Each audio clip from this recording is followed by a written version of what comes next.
இந்த இடத்துல வந்து ஞானஸ்தானம் எடுத்தாங்க.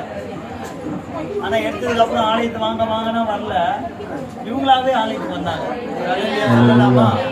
அவர்களே சொல்லி நான் ஞானஸ்தானம் எடுக்க போறேன்னு சொல்லி சொன்னதுனால உங்களுக்கு ஞானஸ்தானம் கொடுக்க போறோம். தொடர்ந்து நாங்கள் மாலையில ஜெபிக்கிற ஜபத்துக்கு இவங்களை அனுபவமும் வந்தாங்க. கர்த்தர் இவரோடு கூட கர்த்தர் பேசியிருக்கிறார். இவருக்கு பேர் நீலா தான், ஆனா இவளுக்கு ரத்னம் பேரை சுற்றும். ஏன்னா கற்களிலே ஒரு கல் நீல ரத்னக்கல். அதனால இவர்கள் இனிமேல் ரத்னத்தை போல ஜொலிக்கணும். சொல்லலாமா? அன்பின் பரலோக பிதாவே, இந்த மகளுடைய கருத்துல ஒப்பு கொடுக்கிறோம். நீண்ட நாட்களாய் இந்த மகள் எதிர்பார்த்த ஒன்று, இன்றைக்கு அந்த காரியத்தை தேவன் அப்பா நிறைவேற்றின கிருபைக்காய் ஸ்தோத்திரம். இந்த ஞானஸ்தானத்தின் மூலமாய் மோடு உடன்படிக்கை செய்கிற மகளப்பா, வானம் திறக்கப்படட்டும், சத்தம் உண்டாகட்டும்.